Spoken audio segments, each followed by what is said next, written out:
super pumped. So we have Geraud Hello. of the Helios Foundation. Yay. He is freaking amazing. So I'm going to tell your bio. It's going to be so official. Geraud is an entrepreneur, coach, and oil painter. He has spent the last 5 years working with necessity-driven entrepreneurs. He specializes in helping entrepreneurs get to the place where they're making a living wage, and he's great at giving practical advice about all of the minute details that come with building a thriving business. He's also passionate about leveling the playing field when it comes to minority and women-owned businesses. Woo! Nice. Boy, you guys got to bring that guy in. That guy sounds great. Yeah, I know. So we're going to be talking profit today. Profit. You know, that thing that kind of is important in business. Yeah, go figure, right? Right. So, I mean, just to kick things off, I have a few questions. Okay, so tell us a little bit about Helios, your experience, and like, you've worked with so many entrepreneurs. What have you seen is working? Yeah, so let me define Helios just a little bit so people know the level of entrepreneurs that we work with. So Helios concentrates on necessity-driven entrepreneurs, as you heard. And we used to define that very narrowly. It used to be people who were justice involved, people with mental, physical, emotional disabilities, single parents, right? So these are people who start a business because they have to, not because they always wanted to have a flower shop. They are trying to make ends meet. This puts them in a somewhat more desperate situation. And so our entrepreneurship building and our technical support was not, well, let's spend 6 months putting your strategic plan together. These are people that literally need to eat tomorrow and feed their families. And so our job was to create profit quickly, to make sure that they were getting paid quickly. Since its inception, we've learned that necessity-driven entrepreneur is something for a lot more than we originally thought. We are in a place where there are 4 major universities and another 4 or 5 smaller universities. It is difficult to get a job without an advanced degree. You cannot get a job because your credit score is bad. You cannot get a job because you don't process as quickly as the guy sitting next to you. There are so many reasons that we found that our entrepreneurs are having trouble out there. And many of them are starting these little businesses to make ends meet. What they often don't realize is that those businesses can actually be their full-time support. And that's one of the things that we find a lot. People have these side hustles, as we call it, and I imagine most of you in the room have side hustles. They are surprised, and some break into tears when I tell them that we can get their business earning even $50,000 a year for them. And so that's what our purpose was, to be able to do it and to do it quickly. Or it's also a success for us to get them to shut a business down as quickly as possible. And that was important to us because entrepreneurs are rare. In our program, there are 3 requirements. 1, that they have an existing business. It doesn't have to be legal or certified. They just have to be doing whatever it is that they want to do. 2, that that business is legalizable. So I have to be able to make it legal. We've had quite a few entrepreneurs who, nothing I can do for you, right? And then 3, that they are in a household that makes less than fair living wage. We're about to lift that one, but because we're a nonprofit, we are working with people who can't afford to pay a business consultant. But we still believe that those people need help, that entrepreneurship is the way out of poverty. And so we primarily work with that group of people, not exclusively, but primarily. And the reason that that matters, that they have to be actually doing some work, as I said, entrepreneurs are rare. And so when we find someone who is actually bit the bullet, right? They have decided that they want to start a business and that business is horrible or they aren't quite ready for it, then I feel like it is our job to get them to shut it down as quickly as possible and solve a new problem, because that's really what business is, solving problems. Solve a new problem for the world while they still have some energy. Because if they sweat and grind for 2 years and that business fails, they will start to think, ugh, entrepreneurship just wasn't meant for me, or it's for rich, white, 50-year-olds or whatever, right? And so we want to fight that as well. So shutting them down when we need to is a big benefit for us. So that in a nutshell is what we do. awesome. So tell me a little bit about what business models you've seen working. So like, what are some of the Helios success stories, just so we can kind of learn from that? Yeah, absolutely. Well, there's two sides to this. So let's talk about a couple of our big successes. So one of our latest success is Jetta's Tea Room, which just opened in downtown Durham. Jetta used to be homeless. She had her husband and a daughter.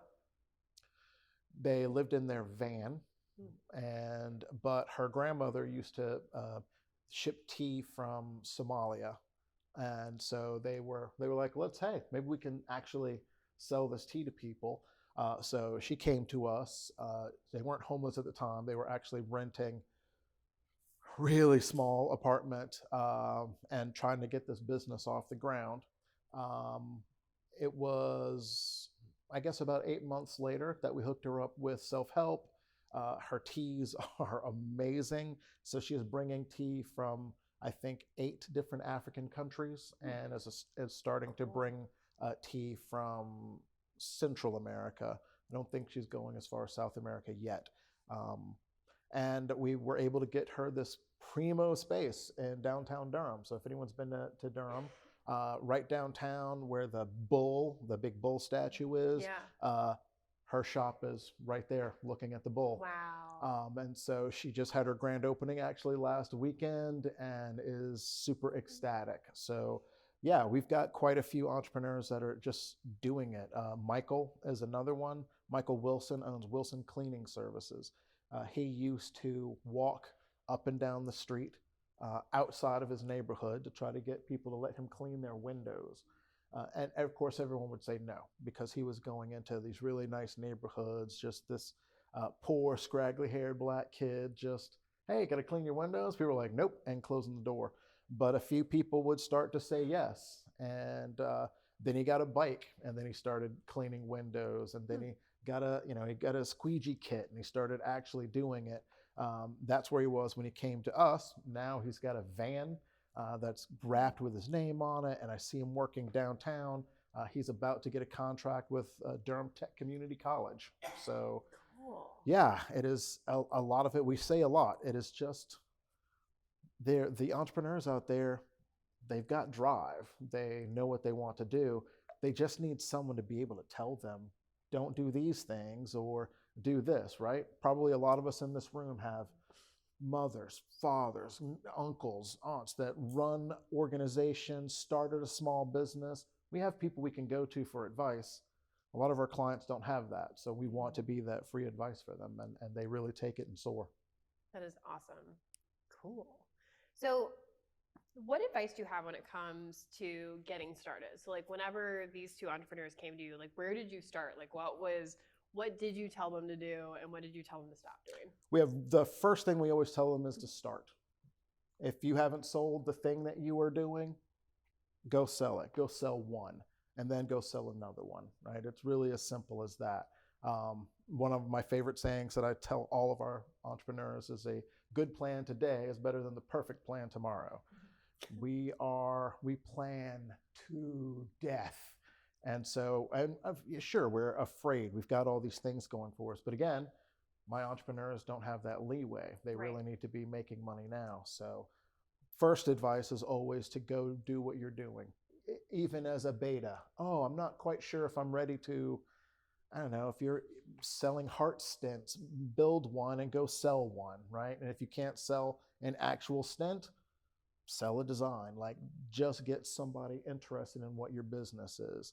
Anything that you can do once, you can do thousands of times. And so once you've made that one sale, you're pretty much in. That's the hardest thing to do. That's so real. One thing that will come up again and again over this weekend and throughout the next 6 months is like, if you don't have a customer, no one, and it doesn't matter how many nice compliments you get until someone gives you money. Absolutely. You don't have a business model. Oh, so many people tell me they can't wait till I start selling these pies. Have you sold any? No, but when I do, it's going to be great. I can't help you. There's nothing that I can do until you've sold the one. At least sell the one, and then we could start talking about ways to make it a little bit better. One of our other customers or clients is a guy named Connell, who, I don't know if you met Connell. So Connell's story started off really tragically, actually. He used to manage restaurants in Texas with his wife and daughter, moved to Durham, was walking in a building sort of like this, not to jinx this place, and a metal I-beam fell and hit him in the head. Right? No jinxing. No jinxing. Right? I don't think this is actually. I know. We'll act like it. Yeah. So, metal I-beam fell, hit him in the head. He became a quadriplegic. He couldn't talk. He ended up being in the hospital for quite a while, and the doctors didn't think they would be able to do anything for him. So, but after a while, physical therapy, he started getting better. And one of the things his physical therapist told him to do was to just mix dough, just flour and water, because it starts off really loose. You know, the more you stir, the harder it gets, and that was building his strength. His story is that then he was praying, and he got the idea that since he was making dough anyway, he should try to do something to help with his own rehabilitation. In the meantime, he lost his family. Unfortunately, his wife left with their kid. He ended up being homeless for a while because the medical bills were just too much. Yeah. Now he owns Connell Smiles, and though he doesn't quite have a bakery, he's walking around. He just got his driver's license back, so we help with some of the personal things as well. And he is really looking to get his bakery going, but he has been doing catering and selling just cookies, and his cookies are fucking amazing. like they're really good.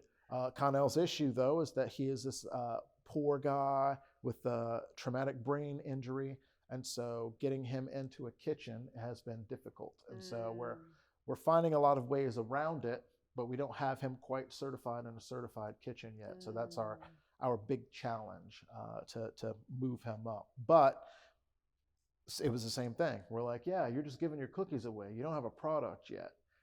When we first got him to sell his cookies, everyone here will pay $1.50 for a chocolate chip cookie.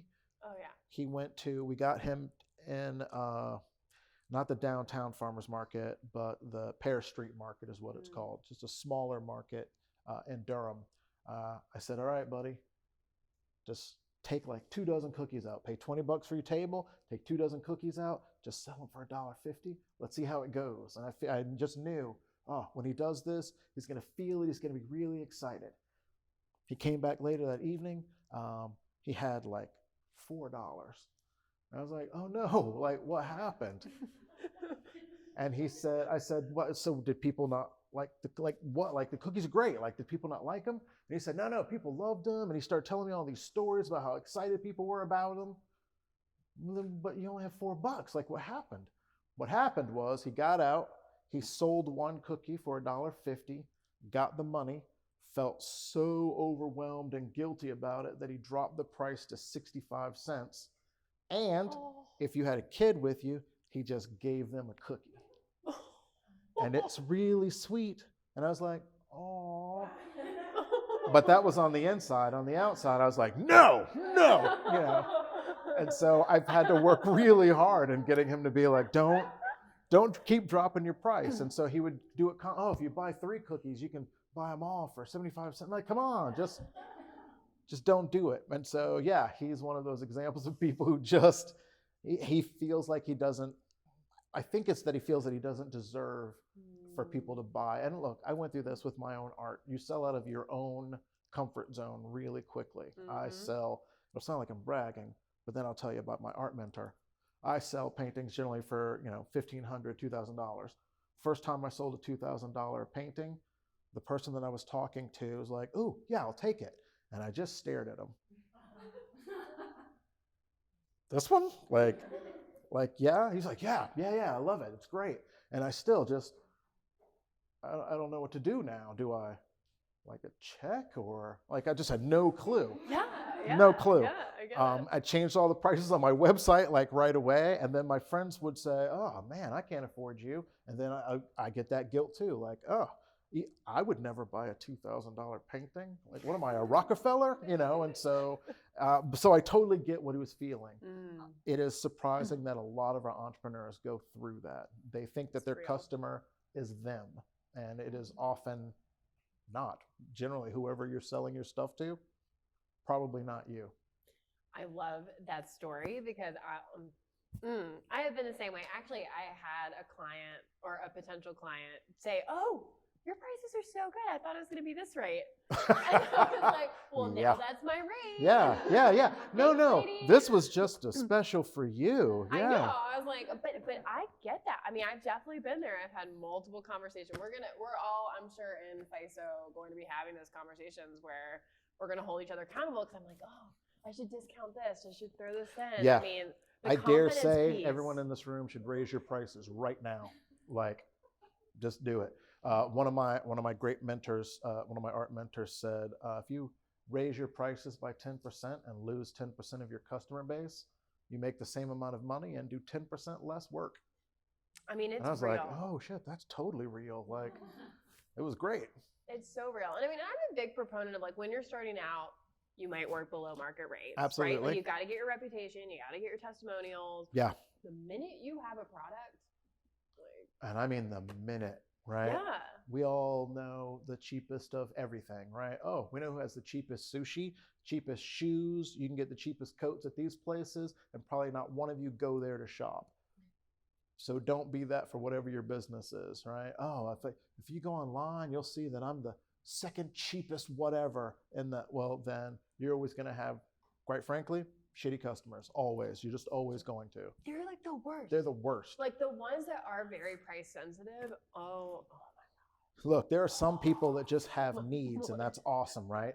But if you're working with people that have real needs, start a nonprofit. Don't start a nonprofit unless you really, really, really, really have to, right? But if you do have to, owner. Oh, dude, we fought this for a long time, right? It's true. Durham alone has over 4,700 nonprofits. Don't start another nonprofit. See if there's a nonprofit doing what you want to do, and if there is, help them be better. That's much better. But yeah. You don't. We always say, do not compete on price. Competing on price is horrible unless you really have some secret as a way to get your product out cheaper, right? Who is it? It is Texas Pete, for example. So I don't remember the whole story, but Texas Pete is actually really good hot sauce. And a lot of people who are hot sauce snobs will tell you like, oh no, we make fun of Texas Pete because it's cheap, but it's actually really good. But the reason they sell so cheap is because they sit on like a peat bog or whatever, and it's just that they can produce all the peppers on site super cheap. That's where their price gets to stay low. They could easily they could be one of those high-end pepper places, but they're like, yeah, we don't actually have to. And that's why they make so much money. So unless you have some sort of in like that, you should be charging at least market rate because you're doing as much work, if not more, than everyone else in the market. Well, not to mention value. So I mean, there is an exchange of value. Like when someone actually spends and makes an investment on you. Yeah. It's just a different relationship. Right. It matters. And look, even if you're working with an incredibly poor population, right? We have a lot of clients come in who are like, I need money. Like my kid, I have an example of a guy who's every morning he makes 3 sandwiches for his kid, and his kid just has to dole them out throughout the day. Like that's all they're getting all day. And then one day came in with a new cell phone. I was like, oh, about time he got a new phone. Like, but it was a really nice phone. He paid $500 for. I was like, wait. And I was gonna berate him, but you know, he's doing his thing. He's got his life. You put your priorities in place. But that's the thing, right? Every time that you see a group of people and you say, I need to make sure my product is inexpensive because I'm giving to this group of people, that group of people will buy your cheap product and maybe try to get you to drop the price a little bit more. And then they will go spend a ton of money somewhere else. One of my clients is a cake maker and her cakes are great. And she was selling to her friends.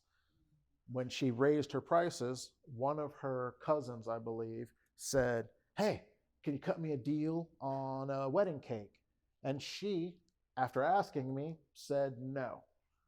And then her cousin said, no, I totally get it. That's fine. And then went to someone else and spent more for the cake, right? So it wasn't ever really about the price. It was just about getting a deal from that person. Oh, I don't get a deal?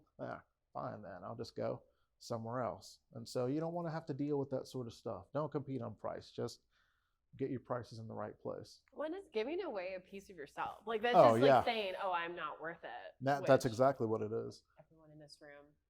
I mean, really, like most entrepreneurs, you're worth it. Or we're going to make sure you're worth it. Oh, yeah. Yeah, yeah. Right? I haven't given away a painting in the last 5. I used to I just give them. Oh, it's your birthday. Here's a painting. Oh, it's your birthday. I could go buy something. Or, hey, maybe I'll do a painting of your kid. Right? No one would buy a painting. And then one of my friends said, yes, I really like this one. I'm just going to wait a little while. Like if no one buys it, maybe you'll just give it to me. Wait, is that what people are doing? Yeah, sure shit. That's exactly what people were doing. People were just sort of waiting. Oh God, I hope no one buys that one. Then it'll just clear out. And so then, yeah, that was the last painting I've ever given away. I love that. No. Cool. Okay. So to shift gears a little bit, what advice do you have when it comes to building a team or working with contractors? Teams and contractors. Does everyone here have a partner in there? How many people actually have a business that they're starting in here? Do you all have a partner? Most are no. Oh, okay. One is yes. Good. Go get a partner. Right? Ooh. Get a partner. Here's why. That's going to be interesting. Yeah, there are so many things to putting a business together. It generally takes 2 sorts of personalities. Some people have both, but most of us don't. You need your visionary, and you need the person that just likes putting all the rivets in place. I hate the rivets, right? I can tell you how many you need. I can tell you exactly what the lift we need. Oh, we want to make this house fly? Great, let's do it. And then someone's like, cool, can you help me put these screws in? Ugh, no, I can't. It'll be terrible if I do it, right? And so someone has to be a little bit more big picture and the driven and the face, but someone actually just has to stay home and do like all the real technical work generally. Yes. So I totally hear you, but why would you need a partner for that? And I'm just curious. That to me sounds like I'm the visionary. Yep. And I need to hire someone to fill the rivets where I tell them generally where to go. Absolutely. Why would I want a partner? If you're at a place where you can afford to hire someone, hire someone. But normally that takes making $150,000, $250,000 to be able to hire someone full-time to be able to do it. And a lot of our businesses won't survive that long without someone doing it already. Even if your partner is someone that's only going to be there for a little while. So when Helios started, I had a partner, but I knew that she was only going to be my COO for a year because she was going to be moving. She was actually a CPA. And so she had other stuff that was going on. But it was perfect. It was a perfect partnership because I knew that it was limited. Also, we were a nonprofit, so it's a little bit different, right? But it is not abnormal. There are a lot of for-profit organizations that will bring in someone, and that person will be there for a percentage or for shares or just the profit for that year. Like, hey, just give me 50% of the profit for this year. And if the partnership is great and it lasts longer than a year, awesome. Bringing in a partner doesn't mean you get married necessarily. It is just that you've got someone for a set amount of time, and I think you should set that amount of time. Then everyone can evaluate, see if it's going to work. But yeah, it's hard to do all those things by yourself. If you're the visionary, you will come up with 1,000 ideas and implement none of them. And if you're the person that really wants that direction, then you will work, and you won't sell anything. And so it definitely takes both those personalities. If you're blessed enough to do it, awesome. But most of us just aren't. So if you can find someone to help, it'll make a huge difference. I'm definitely a big proponent of getting help because it's funny because I'm like, whoa, see, and I'm on team. It's actually, this is really funny. I went and saw my doctor this week. Everybody knows I was like sick because, that's how life goes. That's how it goes. And she was like, I was telling her about my business. She was like, how are you doing? I haven't seen you in forever. And then I was like, yeah, the business is going well. And she's like, oh, do you have a partner? And I was like, no. And she's like, oh, great. And actually, my doctor was like, don't get a partner. And then told me all these horror stories about her patients with bad health because they had partnerships that went wrong. And so but if you're not going to have a partner, so I've been very much like on the scrappy side, but then we are here thanks to Lily and Rachel in the back. So, I've been finding my partners in other ways. And then also, even my work as a consultant, often people are hiring me to help them almost in the visionary and strategy role. Yep. Because so many people are really amazing at what they do, and then they go into the business, and then they're like, shit, like, what about the strategy? What about like the visionary stuff? Yep, absolutely. So I mean, there's alternatives to giving away equity. I'm like I've been personally researching this because I've been trying to understand. I'm like, oh, do I need a partner? Do I not need a partner? And I decided it goes back to very much like FYSO, like, what do you need? Right. And for me, I'm happiest maintaining full ownership, but I know that I'm going to need support in other ways, and that I'm going to have to be really strategic and eventually being able to hire someone and scaling that way. Yeah, absolutely. Absolutely. Cool. So questions. So that is actually really interesting that you said that typically you need 100 and 250, between 100 and 250K to hire your first like full-time hire. Yeah, absolutely. I mean, look, there's simple math. However much you want to make per year, you need to make triple that so that you can make that per year, right? Because, I will be fine with $50,000. Cool. You got to bring in $150,000 because 50 of that's going back into your business and 50 of it is going to taxes and things like that, right? So before you can actually start supporting someone else, you actually have to get 3 times higher than what you actually think you need. And I've run into a lot of entrepreneurs who actually they do 2 things. They will say, yeah, my business is doing really well. Like last year we brought in $70,000. Like for you, or like, is that after you got paid? They're like, no, like total, like I made like 70,000. I'm like, well, that's cool. Do you pay your taxes yet? They're like, no, it's all cash.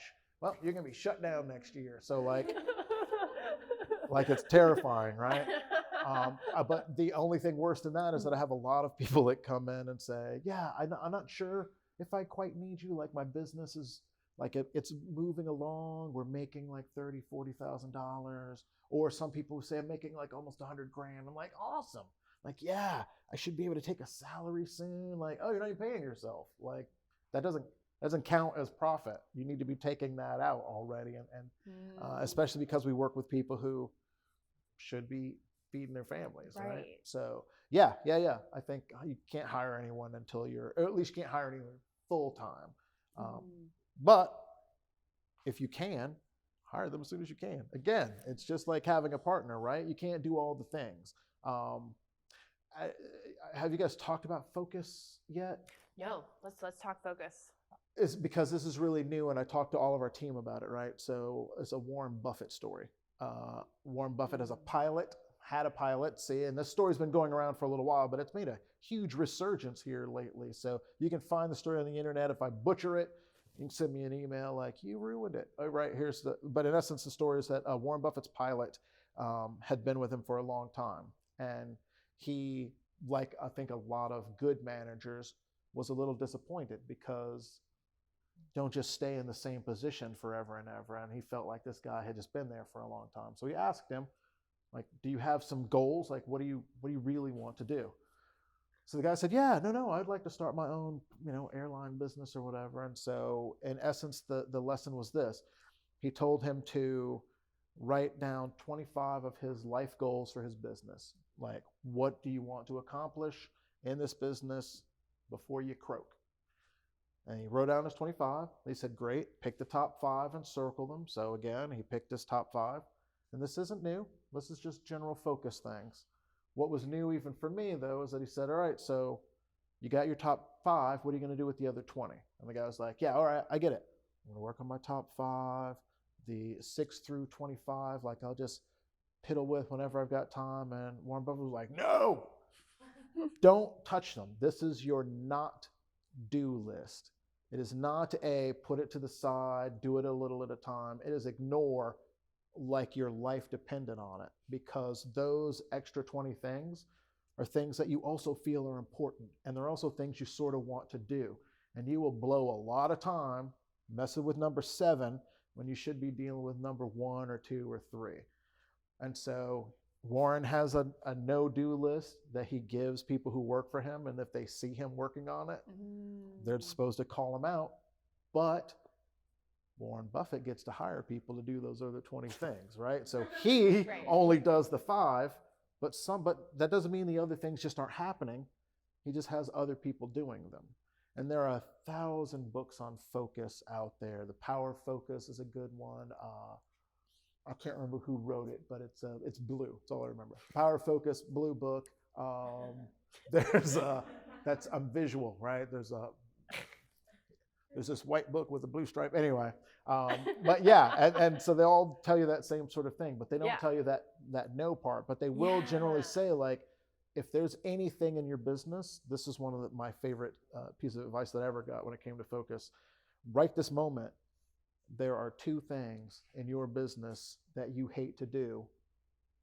Don't be doing them by next Wednesday. Find someone to do it, a volunteer, pay someone, because not only is it going to take you way longer to do, you're not going to do it very well. So find someone else that can do it.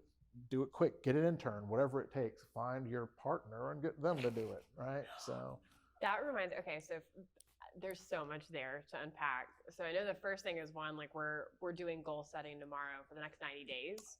Excellent. And what's awesome is I love that you tell that story, because so there's this thing that we're going to learn. It's called OKRs, it's objectives and key results.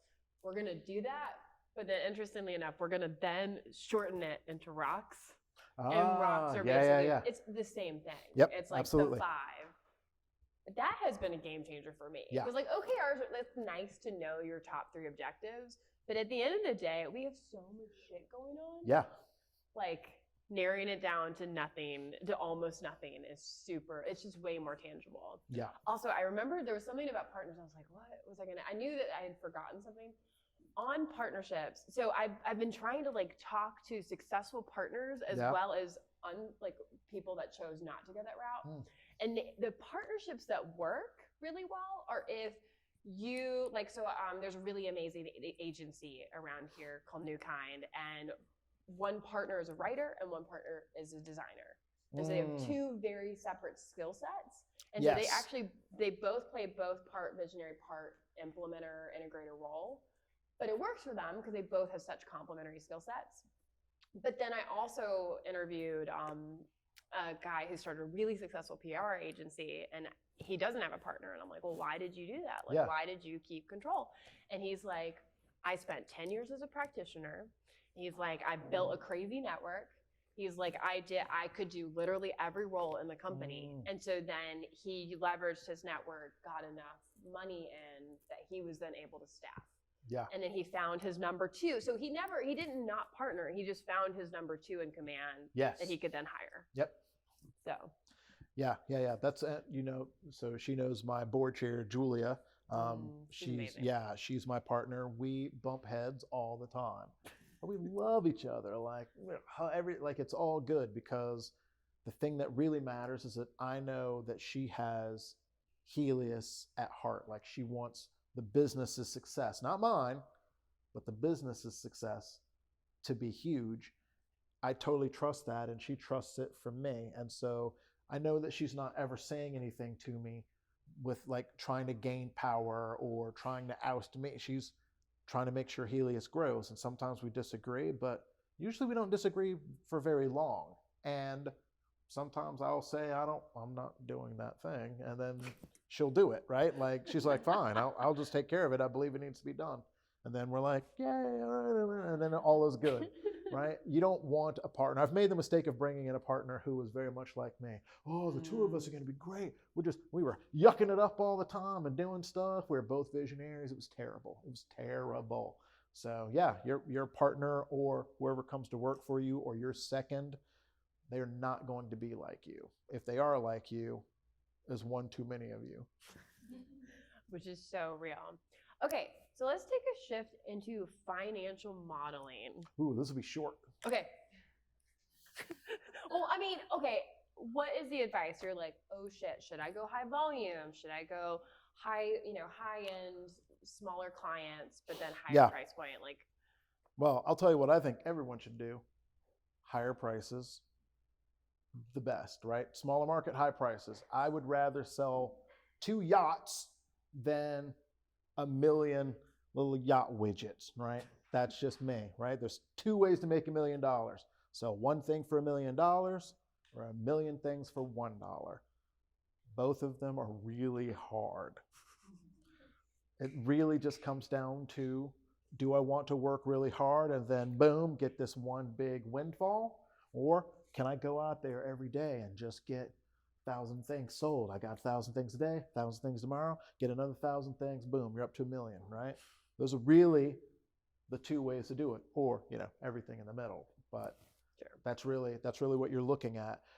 Some of it depends on what your product is. You're selling, if you want to be pick and pay, selling things super cheap, but you got to sell a ton of it, right? Or you can sell Jordans for $1,000 a pair, right? And so it just kind of depends. Some of it will depend on what your business is, what your service is, what you're actually selling.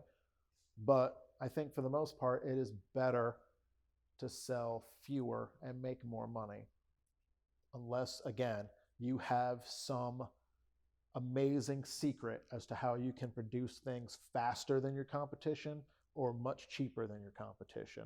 The only way you can compete on price and numbers is if you can do it faster than everyone else. My favorite, by far, chicken place in all of Durham is this place called Chicken Bees. Chicken Bees. I don't know what it means. I don't know. There's no bees in there, but it's like, and it's not like the letter, it's chicken, bees, bzz, I don't know what it means. But I do know this. I know that I'm willing to go to the restaurant, sit in there with really shitty customer service, waiting 30 minutes for them to make my Korean fried chicken wing, because that Korean fried chicken wing might be the greatest thing that I've ever put in my mouth, right? It's awesome. But I also know that they're probably going to be going out of business relatively soon, because even though it's great, it takes 30 minutes per order. And they aren't pricing it quite higher than everyone else, right? I can go somewhere else and get wings in 10 minutes. They're not as good as Chicken Bees by even close, but they're not 3 times better than everyone else either. And so Chicken Bees either has figured out some way to say, yeah, we know it takes 30 minutes per order, but our chicken wings cost $0.05 or whatever. They figured that out, or they're trying to compete on price. They're trying to make this thing super amazing, keep the price super low, and they're either hoping to get a big enough following that when they jack up the price, not enough of us go away. That's probably what they're counting on, right? Right. But let's be honest, that chicken wing is one of the greatest things I've ever had in my mouth. I'm like, we're all But if they make the price go a whole lot higher, I'm not going. You're going to fold. Right? Absolutely. So the only way that a wing, and we've got a client also who is doing wings. His wings are great. Chicken Bees great, but I haven't told him this. Admittedly, I did say, yeah, you got to check out your competition. Have you checked out Chicken Bees? Specifically this one. Just go in there and see how they make theirs, and maybe you can make, so. Can you figure that out? If you can do it faster and cheaper, that'd be really good for me, So, so yeah. I think that's the deal, right? You want to. Chicken Bees has the right idea as long as they can get their pricing right. But yeah, I'm probably I'm gonna eat there as often as I can while they still exist. They're also right on 9th Street. That rent's not cheap. So they're not gonna be there long. This is my bet. Chicken Bees isn't gonna be there long, so we should all just. We're gonna find out. Yeah, we should go to Chicken Bees right now. Yeah, but go when you got time, because also the customer service is shitty. I went 3 times and I've still not gotten an order right. They've still not gotten an order right. Once I ordered to take chicken went to a poker game, and I ordered it online. I called them and did the order. They took the order. Everything was great. I sat at work. I went to get the order, and they had not put it in yet. And then I still had to wait 30 minutes. No. That was the second time I went. I've been 3 times, so obviously I only cared a little bit, but 3 times is a little much. It's still, they're terrible. It's terrible service.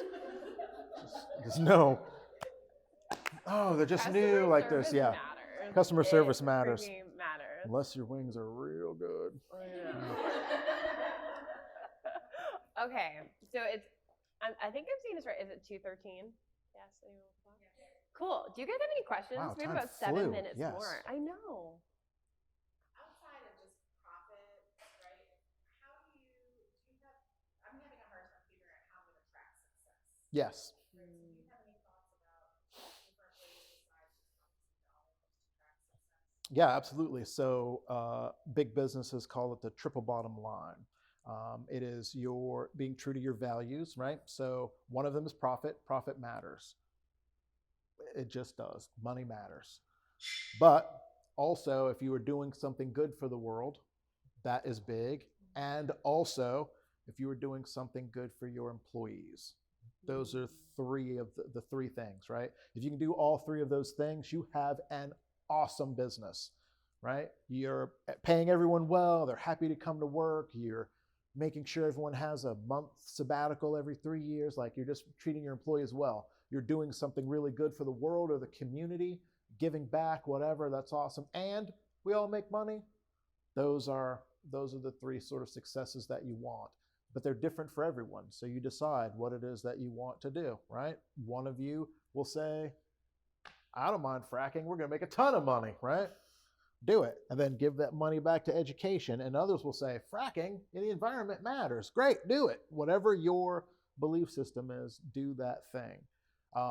For my clients, I tell them all up front, I am not your conscience. I am here to make sure that you make money first.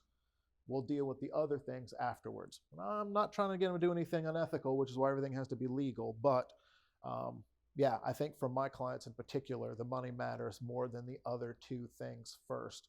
I often find that a lot of my clients, when they start making money, are the first to start giving it away. So they will give to charity and don't tie to their churches. Like, they really start doing a lot of things, and it's awesome to see. But you got to put your own gas mask on first. So it just depends on where you are. So you talk about having a partner and visionary incubator. I know I'm very much an incubator, but like, how do you find someone that understands? I feel like that's why I do like coaching. Like, I have coaches because I feel like they can really help me figure out. Like, does that make sense? No, it does. It makes perfect sense. Like, can coaches be like my business partner in a sense?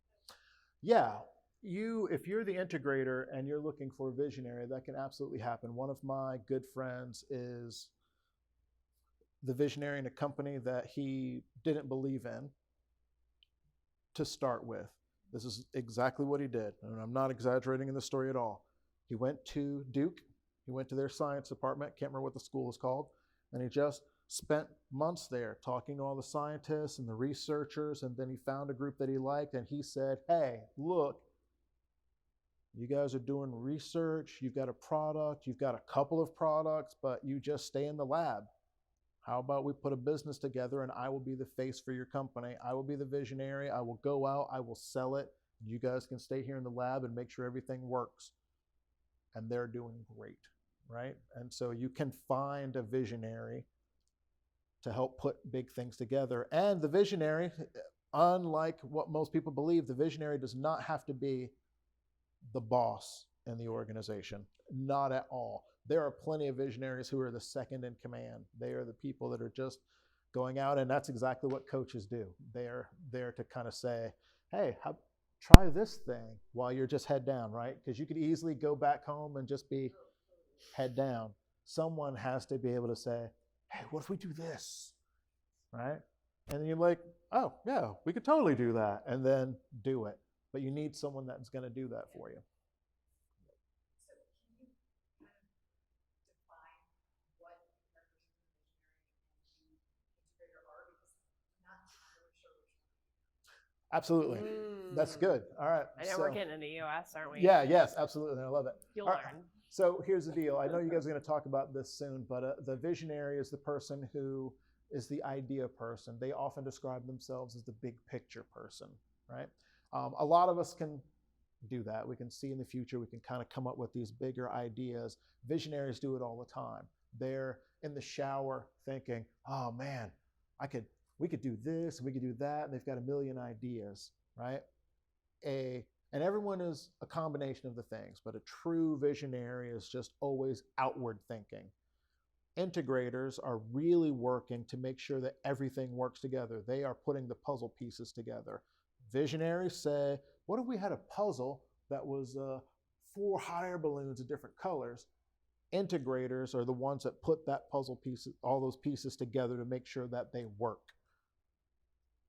It's about making it work, putting the idea together in the first place. And again, there's a combination of that in everyone, but some of us are better at, hopefully you're better at the one that you like the most, because you will often find that a lot of people are really visionaries, but they think that that's pie in the sky, and you're like, oh, so you know what? You just got to buckle down, but they don't want to. They want to be out there. Like, you will also find that a lot of visionaries and a lot of people that run their own companies and organizations really want to be integrators. I know a great artist. He is amazing, and he feels like he doesn't need a partner. It's some of the best art that I've ever seen.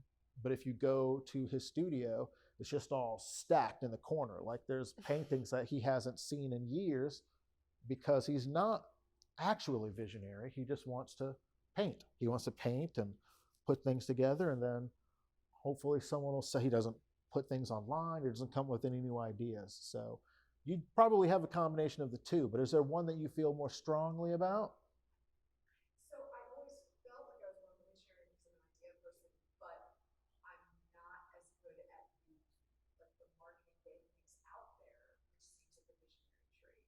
Not necessarily, but do you like to, it's not about, don't confuse visionary with extroversion, introversion. See, I think I'm confusing it with being creative. Yeah, no. Which is where I'm not sure what I am. Absolutely. It is really about whether you, it often goes like this. This is often very true, right? Depending on how challenging the business is. Typically, not always, but typically, visionaries are great at starting a business. Oh, this business is going to be great. And they get out and they start getting stuff together. And then, of course, the goal of any business is to get it as boring as possible, as fast as possible, so that you go in and you do the same thing, right? You should not be reinventing the wheel every day. The best businesses are the same today as they were 3 weeks ago. They're just doing their stuff. Visionaries hate that. There you go. Yeah. There you go. You know what I hate. Yep, absolutely, Yeah. No, absolutely. it helps. Integrators, what I just described, you're like, oh my God, that sounds great. Like, that's what we want. You want it to get where everything works, and then when something is off, they see it immediately.